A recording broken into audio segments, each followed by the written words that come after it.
Big time signing in the NFL. Not really, but might have big implications and clues to what's going on in the NFL draft. Joe Flacco back to Cleveland. What are the Giants and Cleveland Browns up to in this 2025 NFL draft, especially as it pertains to quarterbacks on today's Peacock and Williamson? NFL analyst Brian Peacock and former NFL scout Matt Williamson bring you expert NFL analysis every day in less than 30 minutes. Get an inside look at the NFL on the field and in the front office with elite breakdowns to next-level analysis and in-depth information only for the real NFL fans. This is Peacock and Williamson, and it starts now.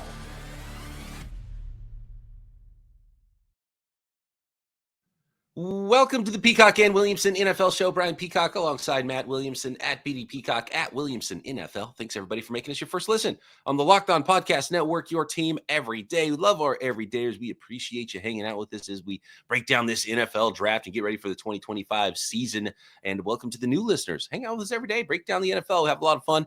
And you can subscribe on YouTube or anywhere you listen to your podcasts. And today's episode of Peacock and Williamson is brought to you by Nissan and the all-new 2025 Nissan Armada. Stay tuned for the Armada Player of the Week later in the show. I don't think Joe Flacco can be Player of the Week. We got to talk about some of the prospects in the NFL draft. But Joe Flacco back to the Cleveland Browns. He's been the best thing they had going at quarterback for a while. Surprisingly, had a one-year stint at the Indianapolis Colts. Joe Flacco back to the Cleveland Browns now.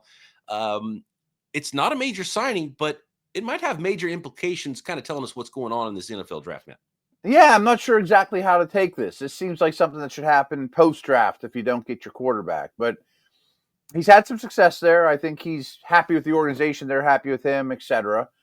So I would imagine the Browns' plans are, just trying to read the tea leaves, are we're going to go into camp with Pickett, Flacco, and a pick.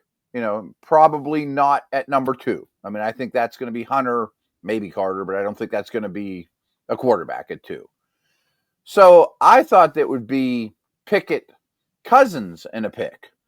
Now, where does that leave Cousins? My Steelers senses are going, well, maybe Rodgers is telling the Steelers no, and the Cousins ends up in Pittsburgh. Or is there some other team that could use Cousins? Or does Atlanta just hold him until training camp when a quarterback gets hurt and then they trade him to some, that team? Or does he just get cut and floats around for a while? Or, what's the Browns' logic with this move? It's setting something up, and I do believe the Giants and Browns, even if they don't take a quarterback at 2 and 3, are going to do everything they can to get Sanders, Dart, Chuck Milroe, The most obvious thing this is telling us, and the NFL draft you think is obvious, and you'll get thrown on your ear. So we'll see what happens. But It's really the Browns are now in the same exact spot as the New York Giants are. 2 veteran quarterbacks. They really are.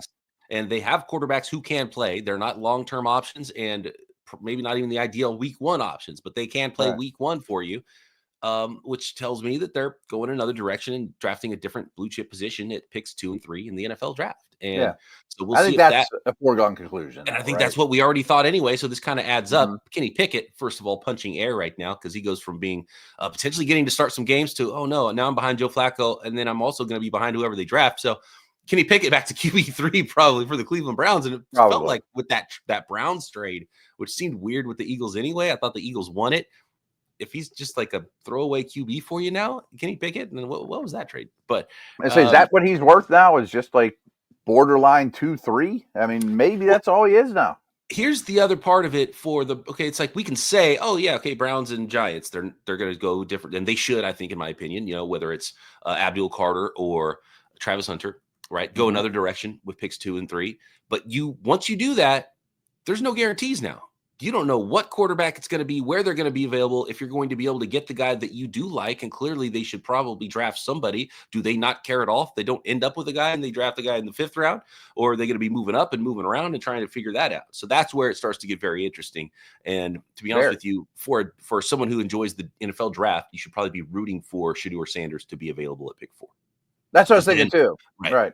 I don't know that anyone will go to 4, but all of a sudden we're going to be on quarterback watch and frankly, I think the Browns in particular, but also the Giants, the second they turn their card in at 2 and 3, are going to start calling 4, 5, 6. I just saw Todd McShay's latest mock. He had the Browns moving from early second round to the Falcons pick. The Falcons only have a first, a second, a fourth, and a 2 7s. Like they're really light on picks.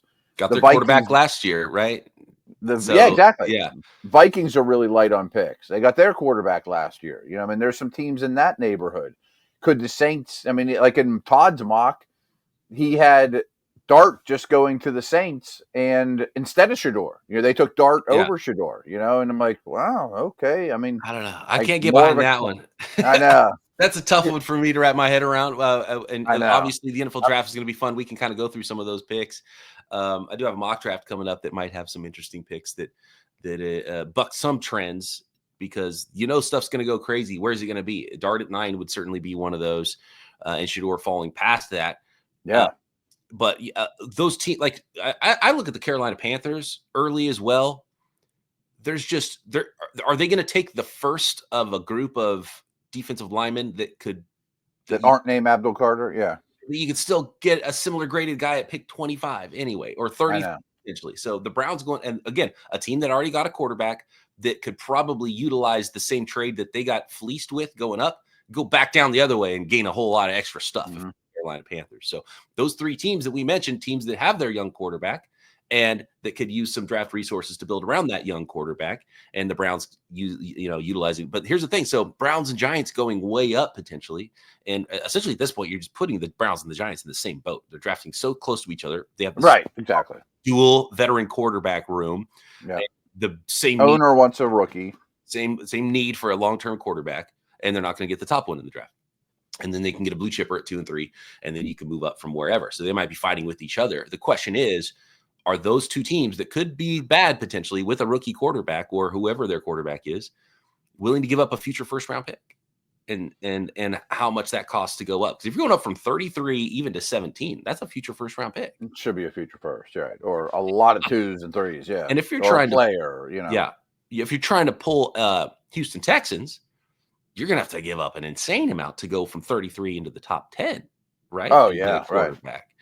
And I've heard people talk about that, where it's like, oh, let's just go back to back, trade up to the Patriots pick 4. They need a bunch of selections, right? Go all the way up to 4 and get quarterback after you draft the blue chip guy. That's Thibodeau, your early second, next year's first, and something else. At least, right. Your pick in the top of the first, so pick 33, your third this year. Browns have 2 thirds, by the way. Took Carter, so send him Thibodeau, I thought. Yeah, you said like that. The Giants, you spend whatever pick the Giants have, but they must have 34 then, right? 35, one of those. So you pick, you send 35, your second round or your third round pick this year. So back-to-back picks, Thibodeau, and next year's first. Yeah. That's like a minimum. That's a minimum. You get 2, hopefully. You definitely change the look of the franchise. But you better hit. If I'm the Patriots, I'm asking not only for next year's first, I'm asking for the first after that as well. That's what the Niners might not get it done. That's what the Niners paid to go from 12 to 3 for a quarterback, and you're 20 picks later than that trying to go up. Keep your third this year. Give me your first 2 years from now, and then we'll do that deal. And give me your third this year, and give me that second first round pick in the future. That's how expensive that is. So I don't see it. I think the quarterbacks would have to slide a little bit more than that. And they probably would at that instance. Obviously, they're not going to take one with May. So a couple things there. I do think teams wanting to trade into the first round probably want to get ahead of Pittsburgh at 21, although I'm not certain Pittsburgh would even take a quarterback at 21, even if Sanders and Dart were there. Wow. But I also think they want you to think they will. If they're not going to take one, they want you to take a quarterback ahead of them. And then the other thing we were talking about off the air is Carter worth taking at 3 for you're the Giants, or do you entertain offers to go to 8, keep Thibodeau, and trade it to the Bears or Panthers or Niners or somebody like that, and just take your quarterback at 8, 9, 10, 11? Then you'd be kind of let's talk about that a little bit further. Okay. That's a really interesting one. We talked a little bit about it off the air. You are the New York Giants, and Cam Ward goes 1, Travis Hunter goes 2. The last blue chipper in the draft is available at pick number 3. Somebody wants him, I bet. I don't know if anyone wants to go to 4. Teams would call about Abdul Carter in that situation, or Travis Hunter probably in that situation. So let's talk about that scenario as well next.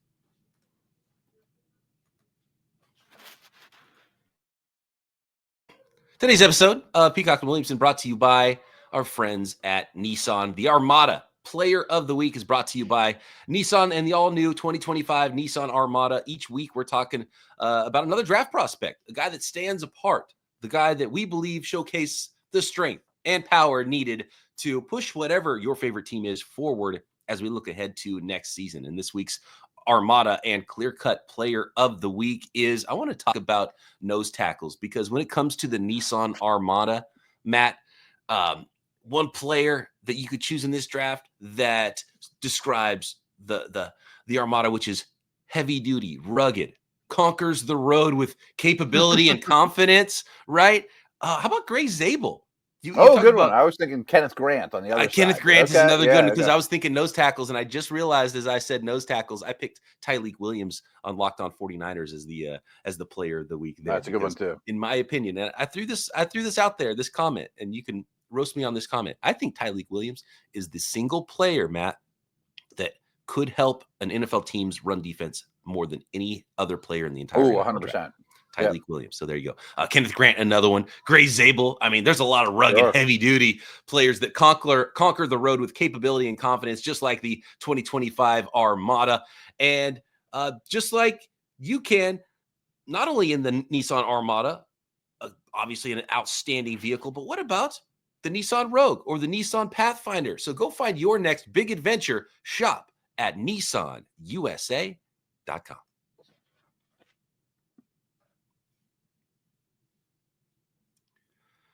The more I watch these prospects, Matt, Tyleik Williams getting a little bit slept on. Like he's really good. He's twitchy, athletic, and he is the best run defending defensive tackle in this draft. Like he is ridiculously good inside and powerful. I think the pass rush is still to come too. I'm not saying more there. 10-sack guy. I mean, he's not there's more there.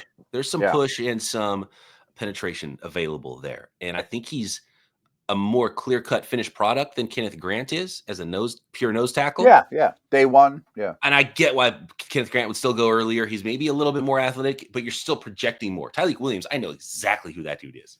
I draft him day one, and maybe you get a little bit more. And you might get him in the second round. I'm a fan. Talking about, I don't think he's a dark horse to go early in the draft, but yeah, let's talk about what's going on early in the draft. So pick 3, New York Giants. We just talked about a team. Are these prospects good enough where teams are willing to dip into their future draft picks and spend, because if you're trading up in the draft and you're going up into the top 10, you're spending a lot usually. So now, what team could go up to the New York Giants? There was a mock draft that the 49ers went from 11 to 3, and the Giants ended up drafting Shedeur Sanders at pick 11. And that all sounds good, but are the 49ers, who could draft a decent defensive line prospect at pick 11 or at pick 43 or 75, it's a deep class, right? You're going to trade a future first-round pick to go up to pick number 3, because that's what it would cost to go from 11 to 3. Or would the Giants take less? If not, what team, where does it start to make sense if the Giants said, okay, well, let's not, instead of giving away Thibodeau for probably pennies on the dollar. That's the thing. I don't want to dump him for nothing. Let's keep Thibodeau. Let's trade back and utilize the power of this pick and get some extra draft picks. Is a team going to be willing to spend a future first to go up? Would the Atlanta Falcons go all the way up? Would the Giants really want to do that? I'm looking at the draft order. I thought about Atlanta at 15, do a Julio Jones trade. We finally get the thing we've never had. They're already light on picks, though. That's what I say. I just did Locked On with Wig, and we had them trading back, and there's that could be a trade candidate for Cleveland to get back in the first round with a team like Atlanta. But boy, they could use them. But right in that Niners neighborhood, I look at Carolina at 8. The Saints shouldn't do it, but that doesn't mean they wouldn't, because they're crazy. That's something that they would do. That's something they would do. Saints. How about the Bears? I mean, the Bears, one more edge guy at 10. You're mentioning the Niners. And let's get real crazy and say, how about the Cowboys to put him with Parsons at 12? Oh, my God. I don't think they would do that. But yeah, I don't think they would do that. But, man, that would be a heck of a tandem lethal, there. Right. Penn State number 11. Here's the team I think is the Panthers. I think the Panthers have a lot of trade. Yeah. trade potential, because every time you get to Panthers in the mock draft, it's like, who are we going to give them? We're going to give them a guy that has a similar grade to whoever you're going to take at pick 25. Anyway, like you're going to give them the first one of a group that's really tight at the position. If you're talking defense and edge rushers, which is usually what people give the Panthers in the draft, and the Panthers told us that they're going to draft defense, that basically. So could they just say, we're going to go up and get the best one instead of settling for whatever in the next tier of guys at pick number 8? And here's the thing from the Giants standpoint. So it's easy to just say, oh, Giants move back and they get the player they want. Well, so they take a quarterback at 9. Let's say that they move back to 8, 9, 11, 12, whatever it is. Well, now if you're the Giants, you're sweating because the team could come back up and get your quarterback anyway. So at that point, if you're the Giants and you didn't want to take, you got to think Sanders and Dart are available. And if you're comfortable with both. And if you don't care that much, then you probably don't even like him that much either. That's probably the case. And if you like him enough that you're worried another team could come back and get him, then why not just take the quarterback at 3? Then you have to worry about it. And so that's where it starts dicing for me. So I think pick 8 would be I think the Panthers pick 8 is the first pick that I really circle. And I guess the Patriots at 4, if something happens and one of the blue chippers is still available and the quarterback is still there, the Patriots are a team that could probably move back and start to collect some draft picks. But pick 8, I would think all those teams, 4, 5, 6, they're all in no man's land. Right. I bet they'd love to move back a handful of spots and that somebody comes and gets Sanders or whatever. And it's essentially the part of the draft where it could start getting weird. Like you think who the Patriots going to take it for if Abdul Carter goes 3, Hunter 2, Ward 1, the Patriots at 4. Will Campbell and Armand Membo are the most common. It used to be Ted McMillan, and he's kind of fallen a lot. I think he ends up still going pretty high, but does he seems like 4? Lately it's been Campbell over Membo. Yeah, so Campbell because he's a left and his arms got longer. Yeah. It just feel everyone talks about culture. He just seems like Vrabel, Patriots fit, really smart player, and even if he's a guard, it's like whatever. He'll be there for 10 years and be an All-Pro potentially. And an easy pick, high floor guy in Will Campbell, but. What other shocking picks could there be there? I've been kind of bouncing around some ideas, looking at my mock draft, because we know it's not going to be chalky. We know we're going to start getting shocked. Is pick 4 where we start getting surprised. Everyone seems to love, and if you start to look, for me, you start to look at fits. Everyone loves Jalen Walker. Right? I was say that's the guy that everyone seems to love, and I get it, but I wish he was 6'5". Well, that's the thing. But for Mike Vrabel, he might look at Jalen Walker and be like, "Am I looking in a mirror? This is me. Right. I can drop him. I can do whatever I want." He does everything. And I want to be as multiple as possible. So Jalen Walker, if teams really do love him and, he didn't test, which hurts him. And the things he got measured at were a little bit, stubbier than I think a lot of people want as a pure edge guy. But as far as defense and schemes and fits, I would think Mike Vrabel could do a lot with Jalen Walker. Could he be a dark horse pick all the way up at number 4? And then I could see some other teams that run like a pure 4-man front would be like, he's not a fit for us at all. And we wouldn't have a first round grade on him. And that's what's crazy about this draft is we're talking about that at pick 4 for a team that would be like, oh, I could see him going 4. I could see another team right behind them, not even having him have a first round grade. And that's what we're going to be talking about from pick 4 after the blue chip guys, which is why the teams at 2 and 3 are going to take the blue chip guys probably. We're talking about that from pick 4 on. And so I think there's some wild picks that could happen. And I don't think we're seeing enough variance in mock drafts for what is actually going to happen right now, Matt. I tend to agree because it's not like I'm so thrilled to get Mason Graham or Membo or Campbell. I mean, as 5th, 6th, 7th overall type picks. So I'll throw 2 things at you. First off, as mentioned, the Saints are weird and they're always a wild card. They could trade back, they could trade out, they could actually take a quarterback. I mean, who the heck knows? I never trust that I think the same way they do. But how about this? We were talking about the Giants moving back. And instead of the Patriots taking Walker at 4, why not go to 3 and take Carter if you're going to do that? Ooh, I like just that. Move back, just flip one spot. The Giants pick up something, Right. Or if it's Hunter, because I think the Patriots are probably having meetings looking at this and they're like, oh, cool, quarterbacks are going to go 1, 2, and we're going to get one of these 2 guys. And maybe it's like, it's like a kid at Christmas and they're imagining what's going to be under the tree. And then they start to see this happen in slow motion. They're like, oh man, we're not going to get either one of these guys that we fell in love with and we thought we could get. What's the Red Ryder BB gun's not coming. And again, now you don't have to give up that future first. You can just give up a little extra something and go get this guy that you think is a blue chipper. Could you maybe do that? Maybe it's only a third, and the Giants go to 4, and they're Mhm. still tending offers, or then they take Sanders there. I don't know. I mean, there's a lot of past the weirdness, as you mentioned. Yeah, would that be enough for the Giants to be like, oh, we got an extra second-round pick, now we'll just take Sanders at 4? Yeah, and then we'll Yeah. build our line with our day 2 stuff or Yeah. whatever. Just They don't have that many needs. Yeah, maybe that's for being enough a to bad just team. talk them out of it on the fence. If it's like, oh, we don't Mhm. we don't have that huge need of Abdul Carter. By the way, finally got some clues to Abdul Carter. I want to talk about him real quick and shout out to Dane Brugler, because this year we needed the beast more than ever, because there was still like there's so many prospects that I had no idea worked out. I know what their numbers were from their pro days and Pro their day stuff heights wasn't and easy to weights find, and right. measurements.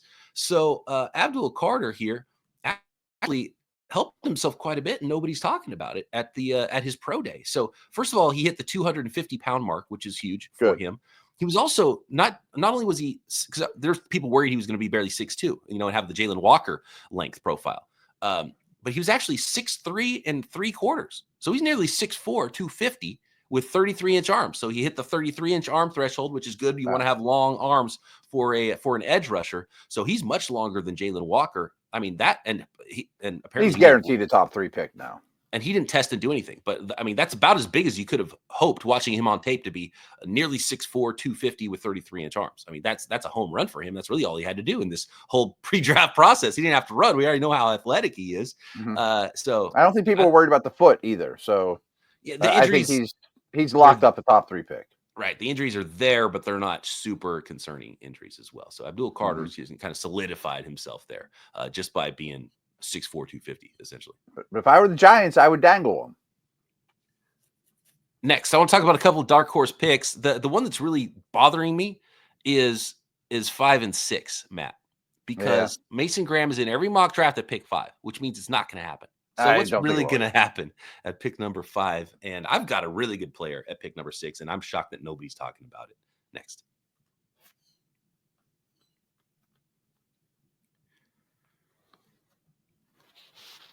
I haven't finished my next mock draft yet, Matt. I believe that's going to be ready for our Monday episode here. Cool. And I might be ruining some things here, but I want to talk through this here with you a little bit. So whether it's, Membo or Will Campbell, or maybe even Jalen Walker, maybe a dark horse player at pick 4 for the New England Patriots. What about pick 5? Could this be another trade spot for a team that likes a specific player?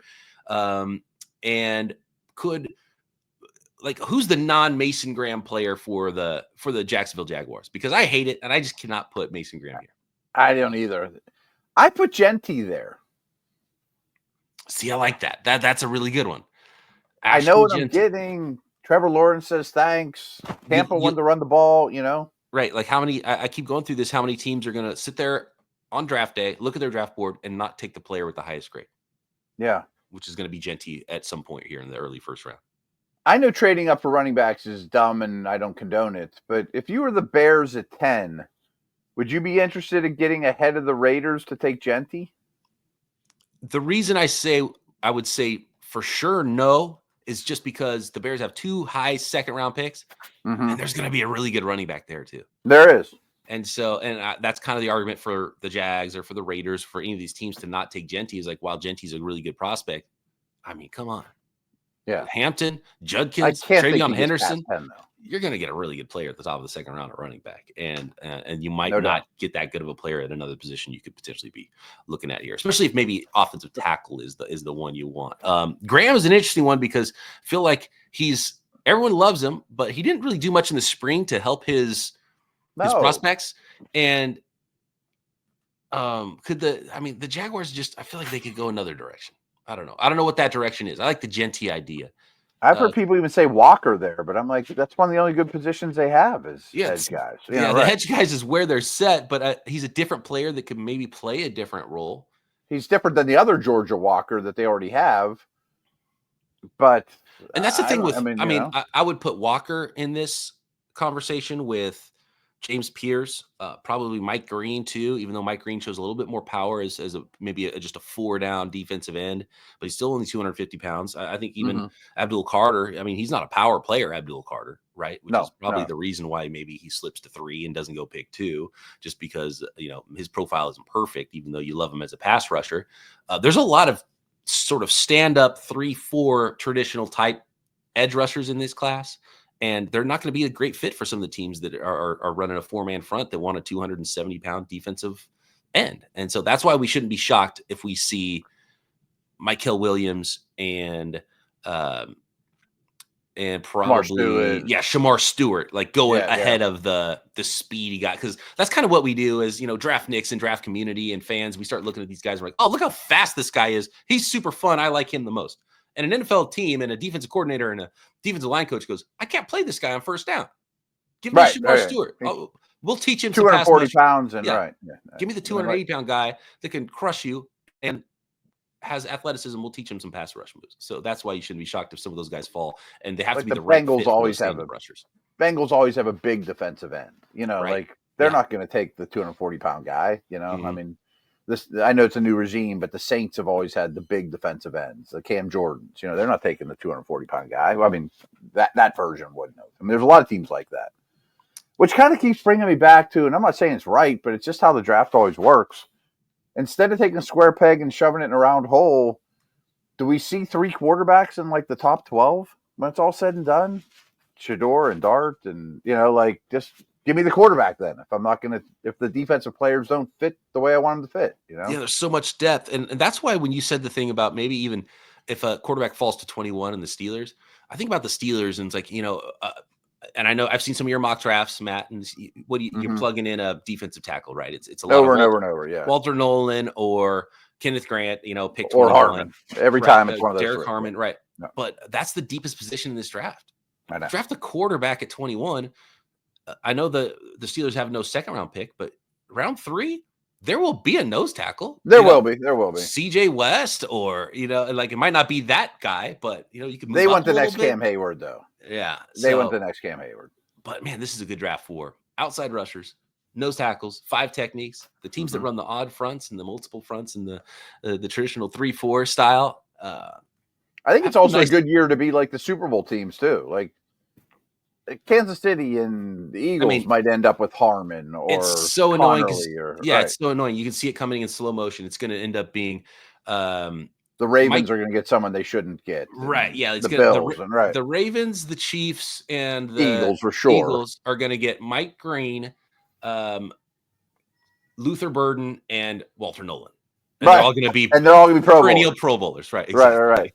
And the Saints will get Jackson Dart, who will be out of the league in 3 years. Right. Or Shamar Stewart, and he still has 1.5 sacks a year. Yeah. All the playoff teams get better, and all the teams are picking early, hope their guy hits. Like Mason Graham ends up being a good starter, and that's it. Like, that wasn't the 5th pick in the draft. That's what this draft feels like to me. Last one here, pick 6, the Las Vegas Raiders. Ashton Genty is kind of the pretty shocking all of a sudden there. And whether or not he's even available for them at pick number 6. And I could absolutely see Ashton Genty being the selection for the Raiders. But you said you had a fun name. Yeah, well, ownership, right? So, so Pete Carroll's the head coach. What kind of scheme does he run on defense? Who is part owner of that team? Where did he go to school? Who is his buddy, the GM of that team? Right. Where did they go to school? I'm going to put a Michigan man in there as a potential dark horse pick at pick number 6, and a player who, when I watched his tape, people want to compare him to Patrick Surtain. When I watched his tape, I saw a guy that plays as close to any prospect I've seen that plays like Richard Sherman. So for me, Will Johnson, you're talking Will about. Johnson would be my dark horse pick that nobody's really putting at pick 6 to the Las Vegas Raiders. And he apparently still has a workout in the next couple of weeks. I think that's coming. I think he has it announced. It's all set. How fast does Will Johnson have to run to be Pete Carroll's pick number 6 in this NFL draft? Like 4.49? Speed's not the number one factor.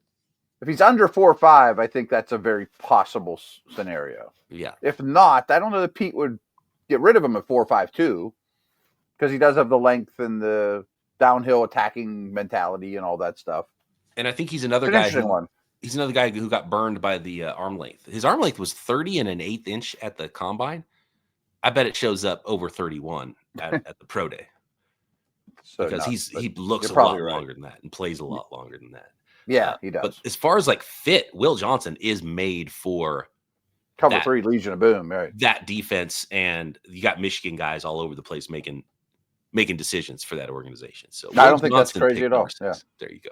I have some doubts about him as a prospect, but I have also doubts with everyone not named Genty in that neighborhood. So what's the difference, right?